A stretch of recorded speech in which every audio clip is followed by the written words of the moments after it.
In January 2002, the Boston Globe published a front-page investigation into Father John Geoghegan, a priest who had abused more than 130 children over 3 decades. The evidence against him was undeniable, yet for years, Cardinal Bernard Law had simply moved him from parish to parish. The investigation exposed an institutional reflex. When faced with depravity, the Church chose to contain allegations and protect its reputation rather than its parishioners. We see variations of the same reflex across our modern landscape. In the financial institutions that chose short-term profit over systemic stability in 2008, and in the political and industrial systems that ignore clear data on global ecological collapse. When our most trusted moral and civic institutions consistently choose their own protection over their stated values, it suggests a systemic loss of direction. We are no longer operating from a shared answer to the question of how we should live. To function, every civilization requires 4 distinct layers. Governance handles the steering, the economy provides the resources, science seeks the truth, and ethics serves as the compass, the normative layer that defines what counts as a good or a harm. Ethics provides the constraints that keep power in check. If that compass shatters, the other functions lose their direction. Governance, stripped of moral legitimacy, defaults to raw power struggle. An economy without a defined good to serve defaults to extraction.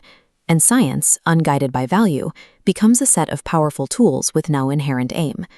The meta-crisis we face today is a failure of this infrastructural orientation.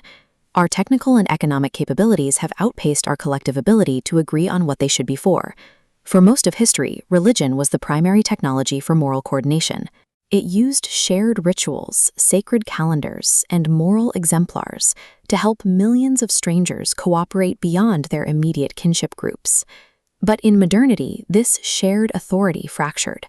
One primary driver is institutional capture, where moral organizations become so focused on maintaining revenue and status that their ethics become a hollow brand rather than a lived practice. The second pressure is tribalism. Under the stress of rapid change, universal moral concern often shrinks into fierce in-group loyalty. Ethics is no longer about what is right, but about what benefits us and harms them. The 1947 partition of India is a stark example of this contraction. In just a few weeks, a border drawn on a map by distant administrators converted religious identity into a political threat. Lifelong neighbors became enemies, resulting in 2 million deaths and a forced migration that displaced 15 million people. The third fracture is dogma. When sacred insights harden into unquestionable doctrine, moral discernment is replaced by blind obedience. This closure can be used to justify extreme cruelty in the name of a perceived absolute truth. Groups like ISIS weaponized this dynamic, pairing a distorted theology with a professional media strategy to broadcast terror. By claiming exclusive religious legitimacy, they justified mass executions and the physical destruction of global cultural heritage, like this ancient temple in Palmyra. Finally, there is secular disorientation. The Enlightenment brought vital freedoms, but it often failed to replace religious formation with new communal rituals or narratives of purpose. Into that vacuum, consumerism and digital fragmentation have rushed to provide a temporary but hollow sense of meaning. This collapse of shared ethics creates a dangerous mismatch.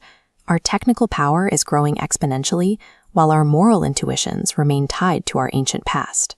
We are now deploying capabilities that ancient moral codes never anticipated, from the ability to edit the human genome and deploy autonomous weapons, to the potential for planetary-scale climate engineering. This is a primary driver of civilizational risk. We are attempting to wield godlike technological leverage, while our moral institutions are fractured and our shared compass is spinning. To survive these new powers, we have to recognize that personal virtue is no longer enough. We must explicitly design ethical constraints into the architecture of our institutions. The 2008 financial crisis showed what happens when ethics are left to individual choice in a broken system. Institutional incentives rewarded short-term volume and hidden risks. Even when individuals knew the behavior was destructive, the system penalized those who stopped, and eventually the public absorbed the consequences.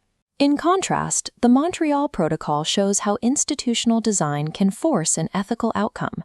In the 1980s, the world faced a clear choice: protect the stratospheric ozone layer or protect the profits of the chemical industry. This scan from 1986 provided the undeniable data of atmospheric damage.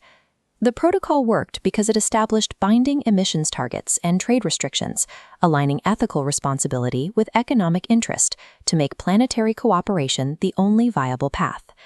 Climate change and the development of artificial intelligence are the ultimate tests of this approach. These are not just technical puzzles, they are challenges that require us to build institutions capable of managing consequences across centuries. This requires an expanded moral circle, the capacity to institutionalize concern for those outside our immediate tribe or timeline. We find precedents in indigenous principles, like the Haudenosaunee seventh-generation rule, treating the needs of those not yet born as a present-day moral obligation. The moral compass of our civilization is badly damaged, but it is not destroyed. The stars are still there to navigate by, provided we build the institutions required.